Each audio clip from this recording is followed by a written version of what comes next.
Hello, everybody. I'm Hallie Bowie with New Leaf Home Design and the Sustainable Homes Network of Northeast Ohio. And we are here this evening to learn a little bit more about the appraisal process that's so important to the process of getting a loan for building a new home. And we are here this evening with Tracy Rice, who's Tracy, what's your official title? I'm a certified general appraiser, which means that I can appraise all types of commercial property.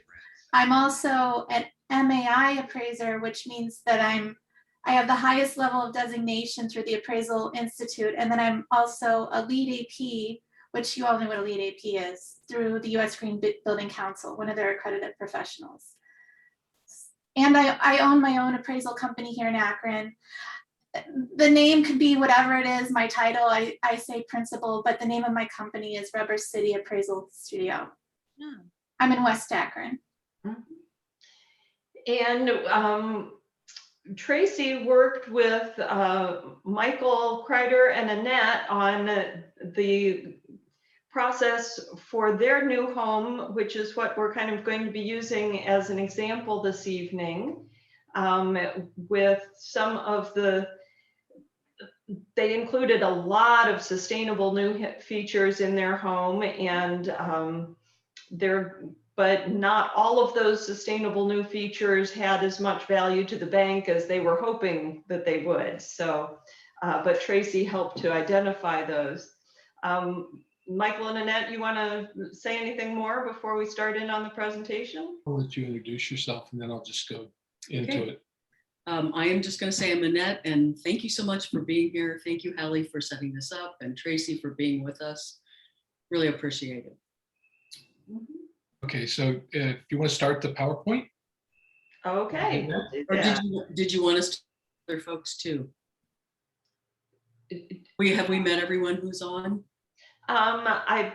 Well, Gina hasn't turned on her screen, but Gina is one of the organizers for the Greater Akron Innovation Network for Sustainability. So I hope that we get to share this with more Gaines members here in the near future too. Good. Perhaps via this recording. So, all right, I am going to share my screen. I'm going to pull you guys over here, share the screen, and slideshow.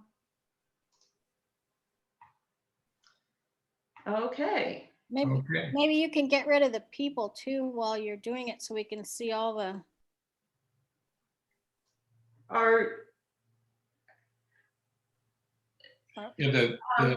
I guess we can minimize each other, I guess. Okay. Yes. Trying to see the full screen. Yes, I think that's a Zoom feature rather than something that I've got control over. I'll just let it go. Again, thank you, Tracy and Hallie, for helping us put this together. Part of the goal of this discussion, my name is Mike Kreider. For the last several years, I've been studying sustainable architecture and design to try and put together a good age-in-place home. And so we started with a local art firm with a list of things that we thought were interesting and important. And the rendering that you see is the result of that design work. So Hallie, you can go to the next chart.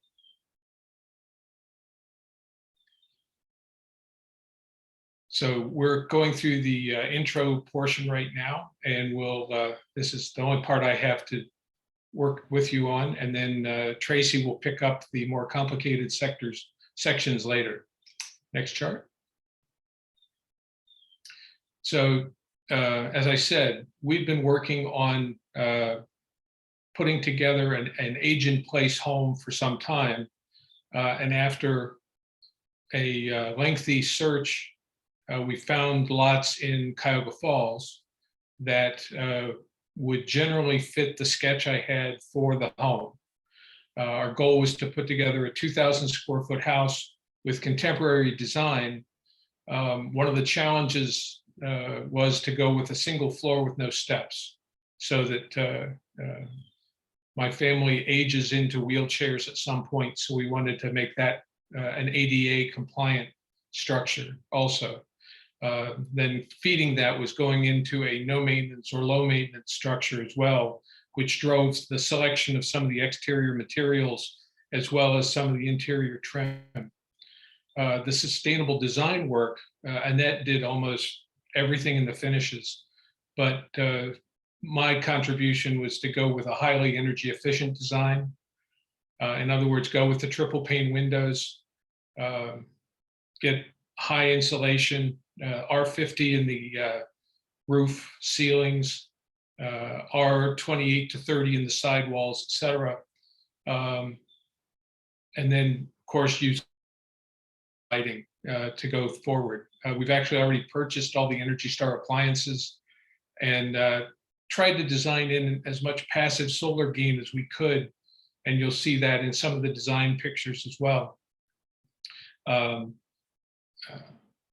I grew up in a radiant hot water heated house built in 1905 and always really appreciated the stability of a hot water heated house. So we went with a radiant floor heating system, and then an air to water heat pump seemed to be the most sustainable approach. We looked at going into a geothermal system, but Northeastern Ohio, at least up where we were able to buy a lot, didn't work with a geothermal system. The ground was actually too hard.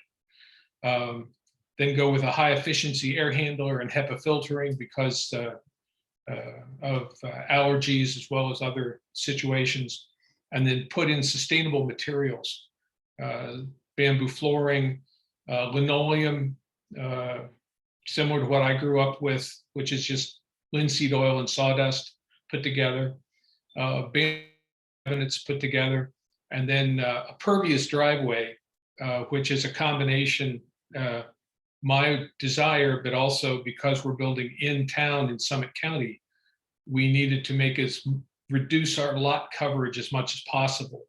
And so that drove the need to go with a pervious driveway. Then part of that age in place process was to design in a heated driveway with a glycol based system, and then make as much a closed loop system as possible, so that as we get older, and that would not have to go out and shovel the driveway all the time. So I thought that was a nice touch. Next slide.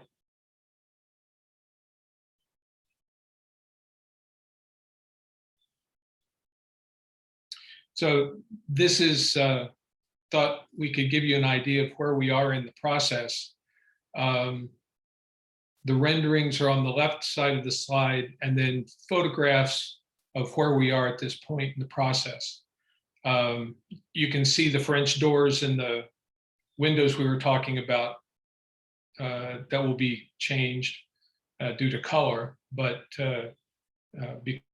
triple pane low E, we felt that would be the most efficient, most sustainable answer to both give us insulation and high R value in the glass, but also you can see that south face where we have about as much glass as I could get in that wall.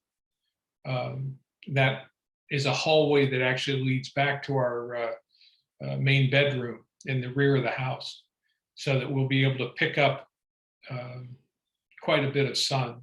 We have a overhang also over those windows so that it sticks out about 8 feet, so that until we get to the winter solstice, those windows will be pretty much shaded. So we won't have to worry about solar load in the summertime quite as much. So I believe that. Yes, go ahead. Fantastic. It was a goal, and we'll see how well it goes. We've been very lucky in a couple things because of the very unique construction market right now. You can see the green sided panels the zip board on the sides, is it turned out it was cheaper to put those up than to buy normal sheeting because people were discontinuing in the local lumber yards. So that gave us protection both in the sidewalls and in the roof while we were waiting for the roofing to come in. And it also gives us a good vapor barrier ceiling so that once we put the open or the closed cell foam under the roof deck, we'll be pretty well sealed up from air circulation, air penetration. So I believe that's my portion of the presentation, and this is into the appraisal. Before we go over, I will say that the process we went through was pretty traditional. We talked to a bank first, got pre-approved, then found an architect, worked through the architecture design after we found the lot. And what brought us to meet Tracy was the fact that right as we were ready to break ground, the lending institution found out that they didn't have anybody on their staff willing to give any appraisal for a house designed like this. So in a frantic flurry, I put a call out to Hallie, who knew of Tracy and her certification for lead appraisal. And the bank was willing to work with Tracy to do the appraisal. So that's how we met Tracy and how Tracy actually enabled us to move forward on the project as it was planned. So with that, I will turn it over to Tracy. Thanks, Mike. Excuse me, here's the house. I forgot my own charts. Oh yeah, go ahead. You can see that it's a relatively traditional layout. We have a great room at the right end of the house, at the right side of the house, which is facing east, with a second bedroom tucked in there to help block noise from the street. Then we have a 1.5 car garage in the middle of the house, which we access through a driveway that runs across the what appears as the top of the picture, but that's the north side of the house. And then laundry room, closet, main bedroom, and bath in the rear of the house for a little more privacy. And then you can see the patio area, which opens out the French doors that you see depicted at the lower left side of the picture, open out onto a relatively large pervious patio that'll give us probably at least 2.5 seasons, if not 3, because of the thermal mass in the patio, as well as fans up in the overhang to help move heat around a little bit as we go through the seasons. So that's what we're building. Thanks, Mike. Mm-hmm. Thank you for involving me in this process. Before I go any further, I also would like to thank the Sustainable Homes Network here in Northeast Ohio for reaching out and asking me to speak. Thank you all who are on this call for your interest in appraisals. Sort of a dry subject, not everyone cares to learn that much about it. But thank you all, in addition to that, for your interest in learning about how green buildings are valued. Because as you, Haley, identified at the beginning, this is part of the process. This is part of how these buildings are not only built or retrofitted, but will subsequently be sold. It's part of the whole process. And understanding how these buildings, and hopefully we'll have more and more of them as time goes on, are valued is a part of the loan process, is a part of transacting in the future and understanding how this whole process is going to work. So kudos to everyone who is curious about this and understands the importance of the role of appraisals in fostering the building of new green homes now and in the future. Okay, so what I am going to do, let me go to my notes. The agenda for my part of our talk today is as follows. We'll briefly talk about what an appraisal is. I'll outline the methodology and the theoretical foundations upon which an appraisal is composed, discuss some key differences in the green appraisal process, and then we'll do a quick case study of the Kreider home. This presentation is a very quick synopsis of a complex and evolving field, but it's my sincere hope that it gives you some good food for thought that will be helpful in your own individual sustainable home decision-making process. So with that, the next slide, please. Okay, we're going to go over some definitions. We'll start with the definition of an appraisal. An appraisal, there's lots of different definitions, but we're just going to go with the very basic one, which is the act or process of providing an opinion of value. Next definition. For our purposes today, we're looking specifically at the concept of market value, okay? And this is going to seem really dry and boring, but I'm going to read this because this definition is typically the definition for market value for home appraisals for financing purposes. So let me read this and then I'll say a little bit more. Market value is the most probable price as of a specified date in cash or in terms equivalent to cash for which the specified property rights should sell after reasonable exposure in a competitive market with the buyer and seller each acting prudently, knowledgeably, and for their self-interest and assuming that neither is under undue duress. So that's a mouthful, but that is what an appraiser is typically looking to articulate when they articulate market value for your home. This is the lens that they're looking at. They should be looking at it through, unless one or a number of those assumed components is adjusted for whatever purposes by the bank. But this is a really important definition to grasp because we're going to go back to it a little bit later. Okay, next definition. Another important concept that we need to define is the concept of value creation. Okay, so in appraisal theory, market value, which is that jumble of words right before this, market value is created by benefits that possess three specific characteristics. Specifically, those benefits, oh, that's okay.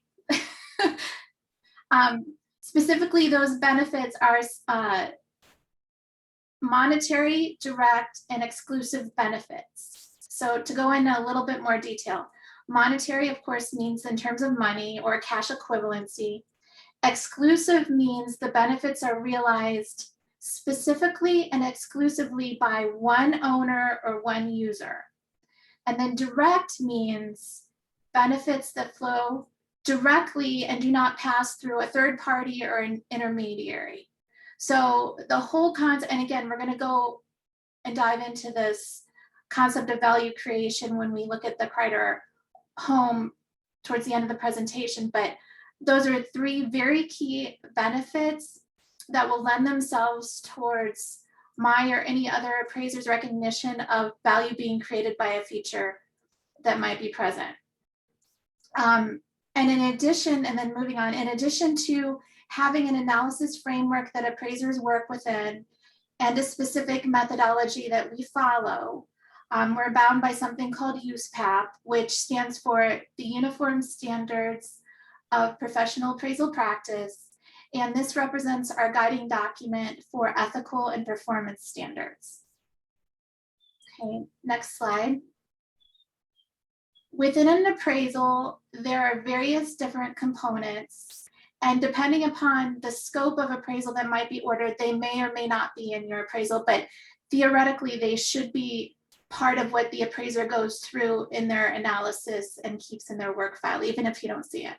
And they are the property description, which includes property-specific data that represents the appraiser's interpretation of the subject, its overall utility, and its market competitiveness. Then we have a market analysis section where we describe and analyze existing drivers of demand and supply and evaluate overall marketability. Then we go through and we do what's called a highest and best use analysis, which examines the physically possible, legally permissible, financially feasible, and maximally productive use of the subject property as if vacant and as if improved. And then, of course, we have the 3 approaches to value. Next slide. Oh, sorry, I didn't realize it had an advance. That's what I was just talking about. So next slide, sorry. I have multiple screens here. Okay, so depending upon the nature of the property and the purpose of the assignment and the scope of work, 1, 2, or all 3 of these approaches may be used. They're the cost approach, the sales comparison approach, and the income approach. Okay, now we're going to explore each one of these. So next slide, please. Okay, so we'll start with the cost approach. This approach is based largely upon the principle of substitution, which states that a prudent buyer would pay no more for a property than how much it would cost to build a replacement improvement that would be equivalent in terms of desirability and utility. This type of approach is a theoretical breakdown of the subject property, and it includes the land separately, the building depreciated separately, and the site improvements separately. This approach typically works well, and then they're all brought in together. This approach typically works well on newer improvements, proposed improvements, or special use improvements. The sales comparison approach is classically what you think of when you think about a home appraisal. In this approach, elements of comparison are tested against market evidence to estimate which elements are sensitive to change and examine how they affect value. Both quantitative and qualitative techniques may be applied. Think of this classic sales grid you probably have seen in a home appraisal, in which it's adjusted up or down for superiority or inferiority relative to the subject. This approach typically works well when you have an abundance of sales data on properties that are similar to your subject. And then the final approach to value is the income approach. This approach attempts to capture the idea that an investor is essentially trading present dollars for the expectation of receiving future dollars. It looks at potential rents, subtracts out vacancy and collection, adjusts for operating expenses, and then at the bottom, the very bottom line, you get something called a net operating income, which is then capitalized out to arrive at an indication of value. The income approach, not surprisingly, is most effective, most relevant, most credible with an income producing property. Next slide. So those are the 3 approaches to value. As I mentioned earlier, there's some key differences in the green appraisal process. We're going to focus on 2 of those key differences today. The first being that the appraisal of a green home is notably different in that it focuses upon building performance. And the second being the view of the green home. Oh, yeah, that's fine. You can do that. The view of the green home as a high performance building is likely to differ from a typical bank's perspective of that home. So I'm going to go into both those differences. We'll start with performance. Sustainable homes, by definition, are highly performing improvements that operate more efficiently while consuming fewer resources. It's the performance of these green buildings based upon a whole building integrative design approach that is a critical element differentiating it from a conventional home. And it's the appraiser's job to take what makes these green buildings different, namely the performance, and to quantify it and or qualify it in the valuation process. And before I go any further, please note that building doesn't have to be certified, it doesn't have to be labeled, it doesn't have to be subject to any sort of rating system to be considered green. It just needs to operate like a green building. The most important part of operating like a green building is, again, performing like a green building. Okay, so you're probably saying to me, okay, I get it, it's the performance that matters. You wouldn't be here right now if you didn't understand that. And you're also probably saying, okay, I get it, the appraiser needs to consider the influence of this performance on the value of the appraisal.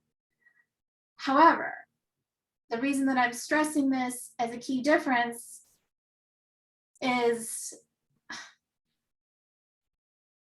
I'm stressing this performance aspect to you now because you can't assume that the appraiser is going to know about it. You can't assume that the appraiser that may come out to your home is going to be able to identify what makes your home different from a more conventional home.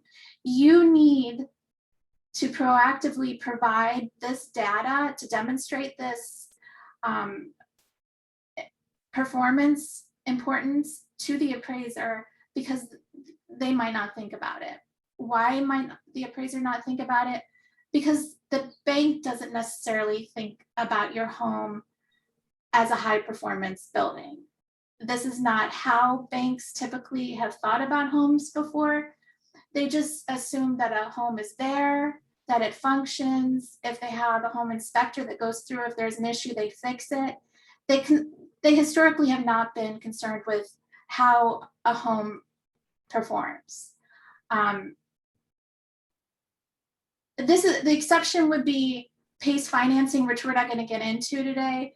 But okay, so back to the bank not thinking about performance and it being your obligation, at least for the time being until appraisers start getting this, to provide data to that effect so that they could support value additions to value creation in your property. So if the bank's not thinking about performance, what is a bank thinking about instead? And how might this come in conflict with an owner's value expectations? Next slide. Before I go into the slide, I just want to stress that this perspective that I'm about to share does not include any sort of consideration of the underwriting process. I'm not an underwriter, I'm not a loan originator, I'm not a banker. These opinions that I'm going to share with you are my own and based on my experience and observations working in the appraisal industry for almost 20 years. So let's go back to the example of the Kreider home. When Mike and Annette, is that right? Yes, thank you. Okay, when Mike and Annette first designed their home, the cost to build far exceeded the appraised value. And this was simply because the net effect of the more costly green features just weren't reflected in the greater Akron market's willingness to pay for them. In other words, not all of the special green features would be dollar for dollar as important to the hypothetical next user. And as it happens, that's the bank's perspective. That's the bank's primary concern. The next user of your home, not you. The bank's primary concern typically is how much is your home worth to the next user in the event that they have to sell it. The sustainable home that you may be looking to buy, build, or retrofit is simply an asset or a liability on their books. It's just, there's my dog. It's just collateral that they might need to sell if the loan goes bad. As a result, the bank will only be interested in the green features in your home to the extent they have the potential to have a direct value impact on their collateral, what they view simply as their collateral. Next slide. So we are going to talk a little bit more in detail about the Kreider home. What I'm going to do is I'm going to go through the list of special features that Mike highlighted at the beginning of the presentation, and I will provide you insight as to whether or not I anticipate each one of those individual features may or may not impact value. And what another important point to make is what I will say in terms of whether or not the special features have the potential to impact value is based on my knowledge and my experience combined with my application of the relevant methodologies and bound as I am to my ethical and performance standards. However, having said all of that, I can't stress to you enough that appraising is a science as well as an art. What I may determine potentially impacts value may or may not be the same thing that another appraiser determines could potentially impact value. The key though is data and evidence and as much quantifiable justification as possible. Okay, so with that, let's get started. Next slide. So to refresh your memory, these are the special features that Mike introduced. And then, okay, next slide. And I apologize, this slide is really busy, okay. But what it is, it's just a table along the left side. You can see the special features. In the middle column is potential value impact, yes or no, and then some notes. Okay, so I'm going to start with approximately 2,000 square foot home.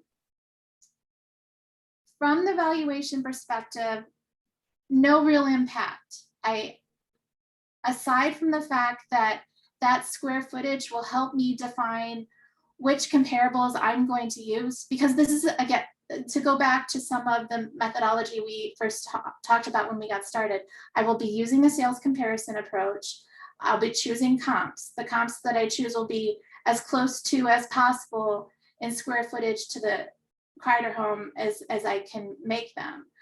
So aside from defining which comps those are, it won't really impact value.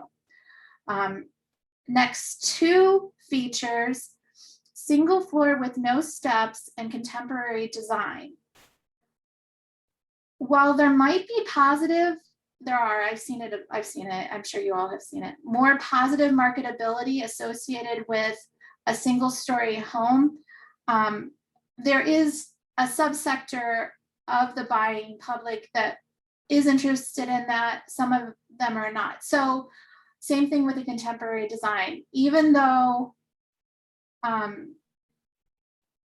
this style of home may appeal more because of its design, it would not impact my overall value opinion relative to a conventional home. Low to no maintenance. Yes, this could potentially impact value. It's indirect. If this were an income producing property, which it's not, it would be more quantifiable. But since this is owner occupied, it would be more of a qualitative adjustment. So the potential exists, it's indirect. Moving on to the sustainable design features, to include the triple pane windows, the high R values, the LED lighting, the Energy Star appliances, the passive solar gain, the radiant floor heating. I'm going to include also the air to water heat pump and the high efficiency air handler with the HEPA. Okay, because I'm lumping all those together because I'm sort of going to give the same response, but before I do that, let me take a moment and tell you about the Energy Star appliances. Depending on whether or not this transaction is a new build, or if it's a sale, or if it's a retrofit renovation, those appliances may be considered personal property. And if they're considered personal property, they might not even be allowed to be included in the appraisal. So I'm going to say I cautiously say, okay, this could be considered with the others that I'm going to talk about here in a second, only to the extent that it helps reduce energy usage. But that's an important factor for you to understand about these appliances. They may not, and they, in a lot of cases, aren't in the value. Okay. In terms of all those sustainable design features that I just lumped in together, yes, those have the potential to directly impact market value. And you say, okay, why are you saying that all of a sudden now these could impact value in my appraisal? Okay, let's go back to the earlier part of our appraisal where we talked about value creation. What creates value? Value is created when benefits happen that are monetary, direct, and exclusive. And the energy savings that would accrue by the cumulative effect of all these sustainable design features will result in value being created that incorporates all three of those criteria. The way that the appraiser could choose to quantify that, it's up to them. In the case of the Kreider home, I requested a HERS score, but that wasn't available yet. But the appraiser, well, I say it like it's simple, it's not simple. The appraiser needs to understand, relative to conventional home, approximately how much more efficient this home is going to be. And then you take the net energy savings over the course of a hypothetical year. And then that the net present value of that is capitalized out, and then that is an adjustment on the sales grid.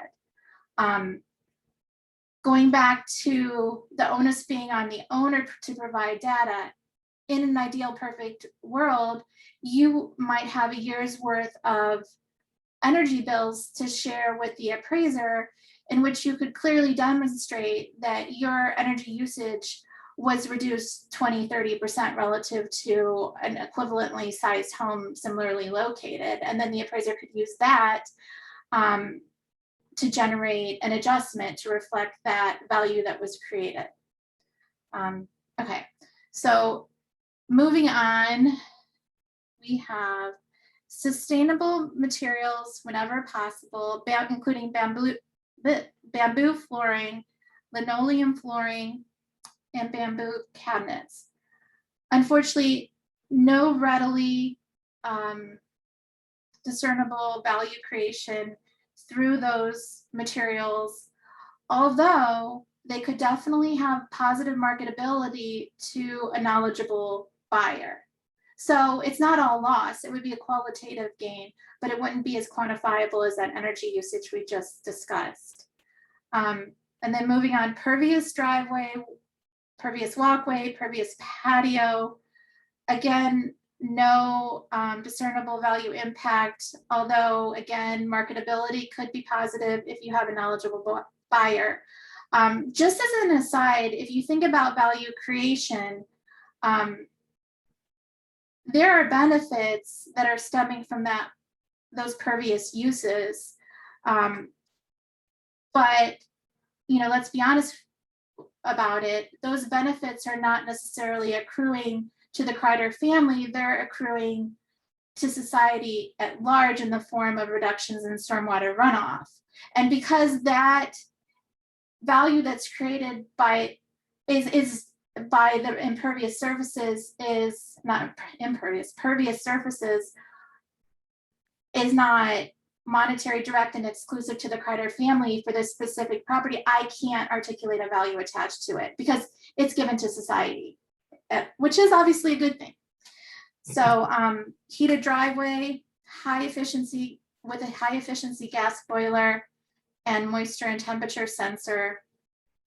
Unfortunately, no easy and quick or discernible way that I could articulate a value impact. Although again, this would lend itself towards positive marketability. Again, this is my opinion. I would be curious, over time, maybe we'll be able to discern more of a market impact, but for now, no. So my advice to the Kreiders was to look at some of the more costly features that they were considering adding and determine if they wanted them or if alternatives were acceptable. In my experience, the cost to build a green home, at least here in and around Northeast Ohio, and this was pre-COVID, so take this with a grain of salt, could be between 5 and 10% more than a conventional home. Some more, some a little less. You need to decide what's right for you and understand that not every investment is going to yield a dollar for dollar return. The big takeaway that I hope that you get from this table is that in terms of the appraised value of the sustainable home, the features that will matter the most are those, especially if you're looking at the appraised value, are those that lend themselves towards value creation. In other words, those that result in a stream of benefits that are monetary, direct, and exclusive to the owner or the user. And the more data that you have and that you're able to provide to the appraiser demonstrating these benefits, the better. Because not only, you have to understand, not only might your appraiser not be familiar with this new type of building, they maybe once you explain it to them and they research a technique and develop a way to monetize it, they're ultimately going to need to defend their value to the bank and to whomever ends up using this appraisal down the road. So they're sort of, if they're not that comfortable, they might feel like they're going out into some uncomfortable territory. So that's why the more data that you have available, because you ideally know the most about your home, the more data that you can provide to that appraiser to make them more comfortable that yes, indeed, things are happening here, value is being created, the more that you can do that, the better. So having said that, at the end of the day, we all know that a home is worth much more than what it's worth in dollar bills as an investment or as an appraised value. For some, it's a place to rest and rejuvenate. For others, it's a lifestyle choice, place to retire, an expression of oneself, a statement of who you are and what you believe in.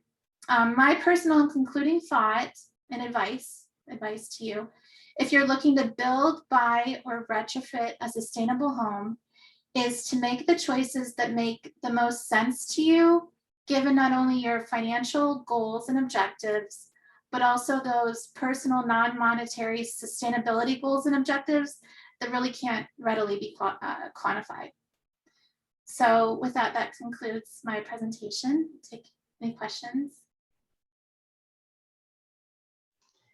Thank you very much, Tracy. And I'd also like to welcome the people who've come into the Zoom session since we started here. And I encourage anybody who's interested to go ahead and unmute at this point. And if you've got questions for Tracy or the Kreiders, please just chime in. That was very well done, Tracy. Thanks, Ann. My dad was an appraiser. Oh, was he? Yes, and I have a sister who's an architect, so. Oh, wow. Yeah, it was very interesting to me. Thanks. I wondered about the driveway. If you could just explain a little bit more about that. The architecture of it, or the permeability, and right. Also how did you get heating in a permeable driveway? And that's just, to me, that's fascinating. I think it's a wonderful idea. Well, I'm taking lessons learned from commercial parking lots, actually.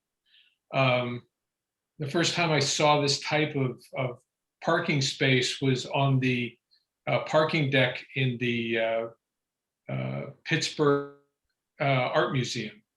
They actually had a arrangement of pavers looks like a concrete grid with grass growing through it. Then I had long conversations with different professionals. Got a lot of good from the Unilock Corporation, who actually make the pavers, one of the companies that make the pavers. And they connected me to a hardscape contractor who actually does national tours to lecture other contractors on how to install pervious driveways. And Unilock gave us the cross section. You end up with a 16-inch deep dry well, effectively, where you put the paver on top and then you different grades of gravel below that. And one of the top layers, I chose to do a glycol-based system. So you actually run tubing carrying heated glycol underneath the paver, so that you dump the heat from the glycol up into the paver to melt it. And the systems now are sophisticated to a point where you can either have the owner turn it on personally when they saw snow, or you can have it so it senses moisture and senses temperature and uses that combination to activate the system itself. That allows you to do the melting at a lower glycol temperature because you don't have a backlog, you don't have a stack of snow there to melt. You're actually keeping up with the snow. Interesting. But the whole idea is to minimize the runoff footprint from the house itself. In our case, the house took up enough surface area that if we did not do the pervious driveway, Summit County would not have given us a permit to, because we would have had too much runoff. We'd have had too much hardscape. The footprint would have been too big. Yeah. So we had to have some pervious things. And we've seen some other projects, and Hallie would know so much more about this, I think. In Hudson, there is at least one stretch of very traditional looking sidewalk, concrete sidewalk. It looks like the rest of the sidewalk around it. That is pervious, and you can literally pour a glass of water onto it, and you can watch it run away through the concrete. And we've also seen systems where in other cities where some of the public sidewalks have heating lines underneath, just the regular utility lines. And they've set it up so that they're closer to that concrete and it melts the snow rather than people. So there's a number of ways to do it, I guess. Yeah, downtown Ann Arbor, Michigan actually uses the excess heat from their electrical generation plant and runs glycol tubing underneath most of their downtown, both the streets and the sidewalks. And then it's pervious, so it drains down through. I think the University of Miami has that too, down in Southern Ohio, just like in their quad. I mean, years ago, I went there with my daughter when she was looking at colleges, and I think they had it. Yeah. They had There, that. there are a lot of people who, it's much easier to find contractors who will install the glycol system under or in solid concrete, or put electrical systems in the concrete. So yeah, we are, part of what I knew we were going to be doing was training some subcontractors,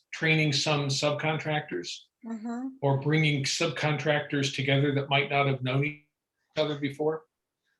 And that's kind of what we're doing in this case. The hardscape contractor knew about pervious systems, a great deal about pervious systems, and he knew about putting electrical heating into it, but this will probably be one of his first glycol-based systems under a pervious driveway. What's the relationship between the cost of a traditional driveway versus a pervious? You can't I didn't talk, right? do that math because we had to have the pervious system to build it all, Okay. but it ends up not being very different. If you do the right preparation under the concrete, you're going to be putting pretty much the same bedding underneath to pour the concrete. The added cost would be making sure you had drainage, drainage tile to pull away the moisture that goes down off the driveway. That's something that you wouldn't have in a slab. But it would be worth finding somebody who's familiar with the process and having them give you that cost trade. If you're, Thanks, Michael. Yeah. I've got a question. I'm interested in knowing more about the data that, what kind of data did you end up being able to provide to Tracy for her to use to help to assign specific values to those energy efficient features? It was the bare minimum. Since we didn't have a structure, what she really needed was something that you could get from a blower door test, or as she described, actual history in the structure. So what we had to fall back on was modeling that the heating and cooling contractor did for us in relatively accelerated, because like I said, we had a builder sitting there tapping his foot and a banker saying, I don't know anything about your house. And thank God Tracy stepped up and tried to help us. But so Tracy was trying to train me in everything that you saw in her presentation on the fly during COVID. It was exciting.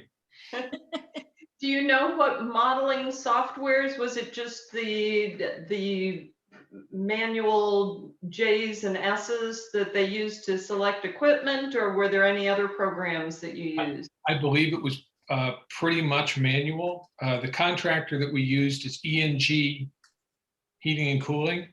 If you want, you can contact them and see what they used. I know they had a more thorough model that could have used if we had more time, but I think they just kind of had to grab numbers and get basic information to Tracy. And just to take that one step further, I don't necessarily need, because there was no data, I don't necessarily need to have a complex model spewing out data for me. What I need to understand from my perspective is, because of that lack of data, can I just wrap my mind around percentage-wise, how much more efficient can this home be expected to be because of these features relative to a conventional home? So because I didn't have the historical data, I took what I was given and I was very conservative. I can't remember exactly what the percentage was that I assumed right now, but given the data that I received, I was conservative in understanding the basic level of energy cost reduction that could be anticipated, and that's what I used. So whenever, and this is just like any other field, if you have the information, you have the data to fall back on. If you don't have the data to fall back on, but you have a rational explanation as to why and how you believe it to be the case that it is going to be, then you do your best explaining it. This is another reason why it's so hard for appraisers who don't necessarily understand this thing, because they don't have that basic level of knowledge to be able to explain things when they don't have the data. But my hope is the more data that's available, the more people understand this, the more readily these types of benefits can be quantified. I have a question for Tracy. Hi, Gina. Hi, how are you doing? Good, how are you? Good. Good. So listening to the conversation, and I'm also aware of it, Summit County seems to have brought up some basic minimum standards, certainly related to stormwater. Okay.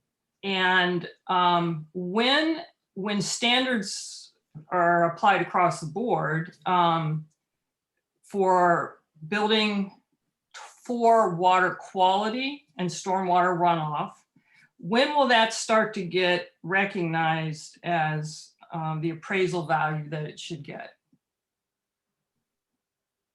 Like, is that just like maybe someday that'll happen, or?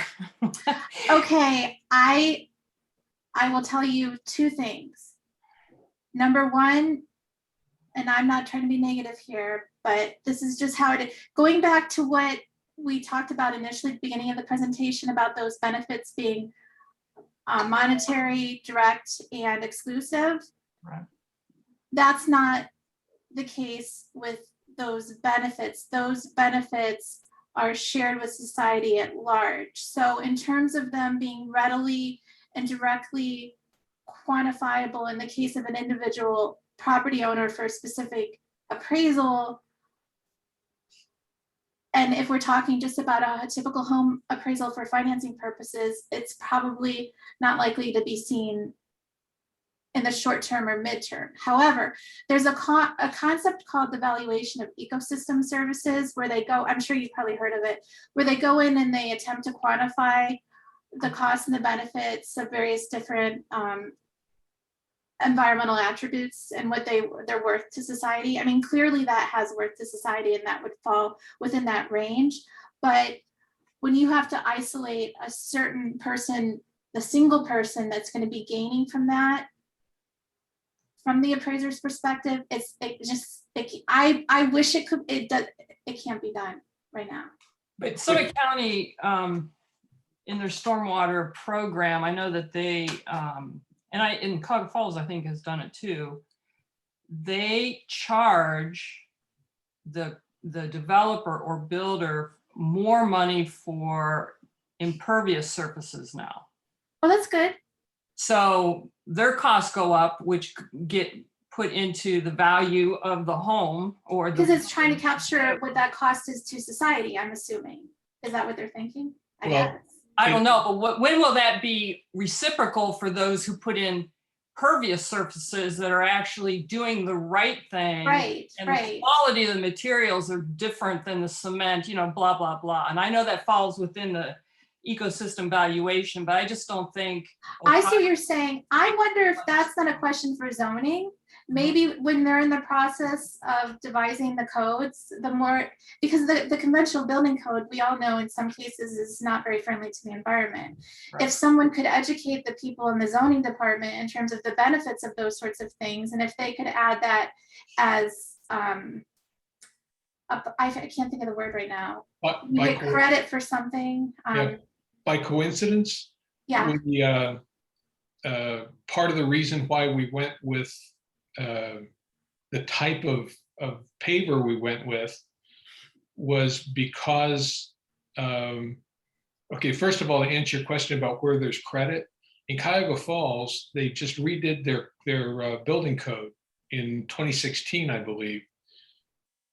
In that code, if you have anything more than gravel or grass, it's considered hardscape, impervious hardscape.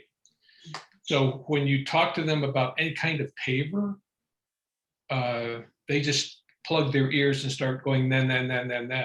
Oh, because they think it's impervious. They think it's rigid hardscape. Okay. So we went with that open grid, which I'm finding out later is not the most efficient, not the highest permeability device in pavers. We went with that so that the architect could actually do the math for the zoning board to reclaim uncovered turf. So in the question from whether there's whether the city has value or puts value to it, it's a binary discussion. If you go over a third of the lot, if you go over half of the lot, I believe, you can't build there. If your hardscape goes over some very specific number, they don't charge you more. They just say you can't build. Okay. So that's how they're doing residences. Maybe developers have different versions, but that's been our experience with Cuyahoga Falls. They're not very progressive in those kind of things. Mhm. Yeah, and they've actually updated their codes, and that is interesting. An update that isn't progressive. The other question I have, are you aware, Tracy, of the status of the PACE program for residential? I feel like there are things happening, and I didn't get a chance to update myself on exactly what those are. But oh, do you know, Haley? Well, I know that I had heard this was several months ago that, well, maybe 8 months ago, that they were working on, that there were a few more communities that needed to sign up because they needed to have so many communities signed up before they could really unleash it. And that was supposed to be happening. But then I've heard some other things more recently that there are reasons why PACE may not be something really worth getting excited about anyhow. So Could you define PACE? it's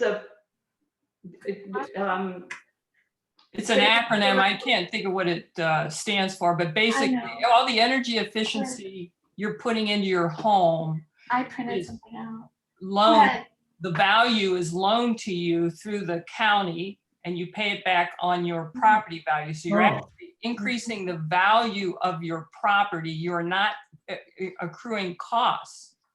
So it's an extremely important thing to have when you're Right. building this kind of home, to get an advantage that we just haven't been able to have here in Ohio. So okay. and they've been talking about it. Commercial is using it, but residential, it keeps lagging behind in Summit County.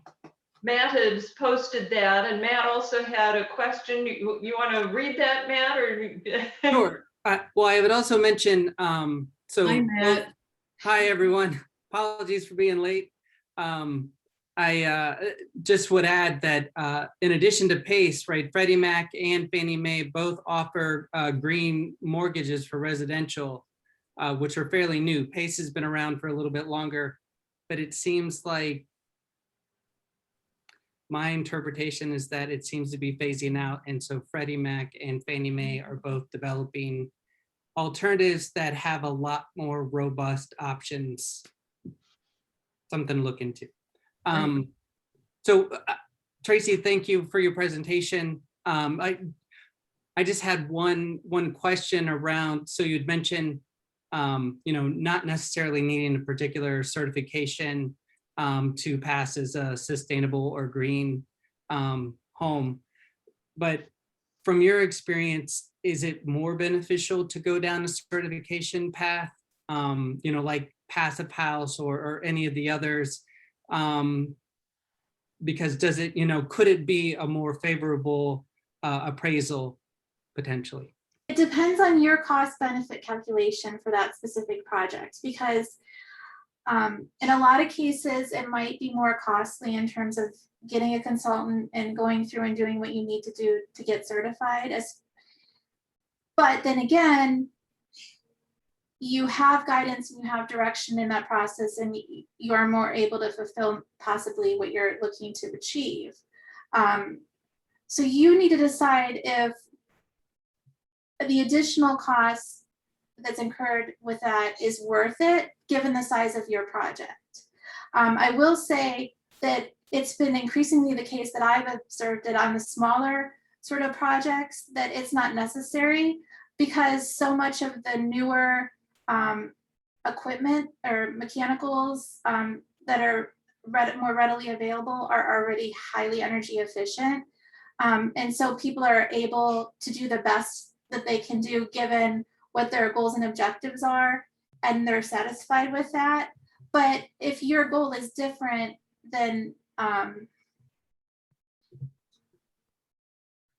It depends. It depends. I guess my answer would be if your project is larger and it's more costly, then maybe it would make sense to justify the additional expense that would be incurred by doing that.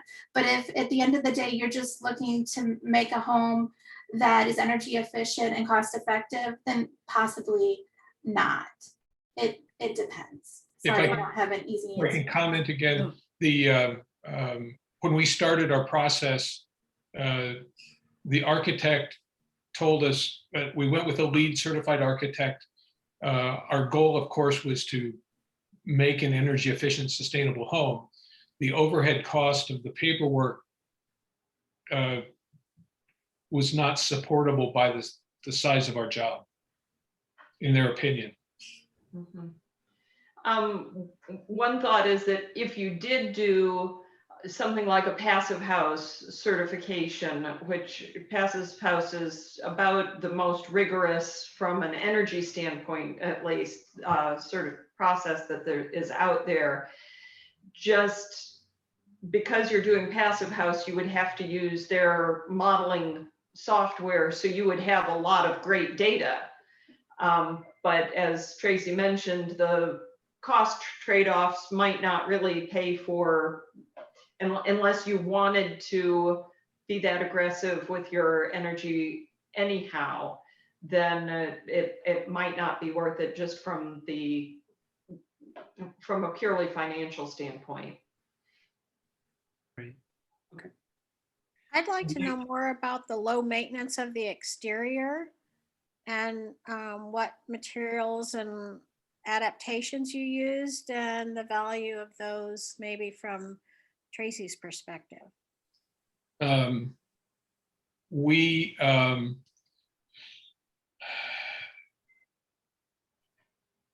went with probably more expensive but longer life materials. Like we're going with a 24 gauge standing seam metal roof. And that was partially because the roof slope is much lower than Cuyahoga Falls wants. So we use that to justify building the lower slope roof. But we're also going brick on a large part of the building. And then we're using a show and tell. We're using a high quality vinyl product that actually has insulation on the back of it. The intent being that no painting. The trim is going to be PVC based to try and avoid any painting. The windows are aluminum clad, so you don't have any maintenance or painting there. So those are the kind of things that influenced what we've done. I'm not a fan of vinyl, but when you go through the paperwork, when you go through the papers about sustainability, this manufacturer uses recycled and reclaimed materials on almost all their products. So it actually rates much higher than any kind of wood siding from a sustainability standpoint. And then of course you don't have to paint it. And those are the things that drove our decision. Tracy? Thank you. I'm sorry, I got sidetracked listening to my talk. What did you want me to answer? Sorry. How did the low maintenance exterior feed the estimate, the appraisal? It didn't. It didn't. If anything, it would be viewed as a positive in terms of marketability. So indirectly, it would be a qualitative sort of attribute, but no directly discernible value impact. Okay, thank you. Uh-huh.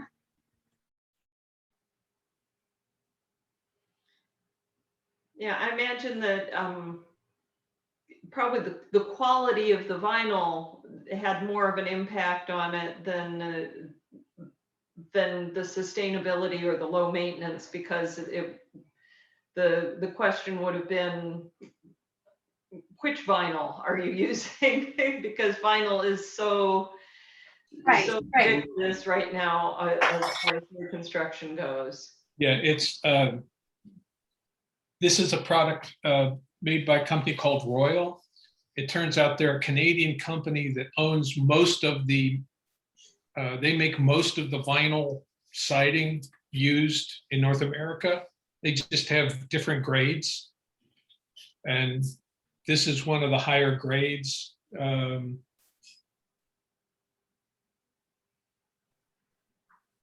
think it's just called the exterior. Yeah, this is their exterior portfolio line. So it's a little heavier gauge. And the fact that you've got the insulation backing makes it rigid, more rigid. Yeah, there's a foam on the, I don't know if you could see this at all, probably not. There is a foam Yeah, I can see it. built into the back. So it's harder to damage it. So when it gets cold, it's rated for much wider temperature range than than the lower grade vinyls. And then when you hit it with your car, it won't damage as much because it's got a backing and more rigid. It also has some very clever moisture condensation drainage channels built in, thank you, to the design. So it's, again, going back to that, make sure you don't have mold and make sure you get rid of any kind of maintenance problems. What about your in-floor heating? How does that affect the value of your house, and how efficient is that? I'll take the first part and then Tracy can pick up after. The air to water heat pumps are the most efficient path at this point. A lot of people are trying to go all electric, as I was. And heat pumps in Canada and Germany right now are built to a point where you can go down to approximately 20 degrees below zero without any backup heat. For whatever reason, we couldn't get anybody to go look at those. So the air to water heat pump gives us the highest efficiency we can go to. It's only certified down to -10. And then we're putting the tubing either in a concrete slab under part of the house or in a gypcrete layer, so that a lower water temperature coming out of the heat pump will give a higher quality, higher heat content, better thermal performance in the rest of the house. So how that affects that's should give us a lower energy cost per year after year. But how that affects the overall appraisal value, I'll have to give that back to Tracy. So there's no direct way that I can explain that it specifically will impact value. The way that that feature would impact value would be the cumulative effect of all of the energy efficient features and their impact on the reductions in anticipated energy usage. So it will impact value. The degree to which, like I said, depends upon how all of those factors, and again, this goes back to the value of a green home stemming from how it performs. So how does that feature, along with the rest of the other energy efficient features, end up impacting the bottom line associated with anticipated energy use of the property, and how much is that anticipated to be reduced, and then that being quantified and integrated into the report is how it impacts value. So there's no hard and fast rule. It's more of an idea that it's one of the contributing factors reducing a cost that will in effect become a benefit to the owner. It's sort of mental gymnastics, but that's how it works. Sorry.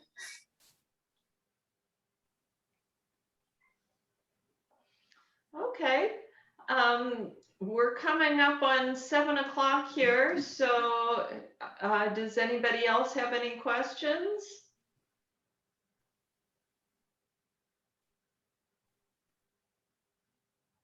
All right. So I'm just thinking that the data is the big thing to keep in mind. And certainly I know from personal experience as a designer or architect that that getting to the point where you have more actual quantitative information about the design of a house is still a little bit of a challenge at this point.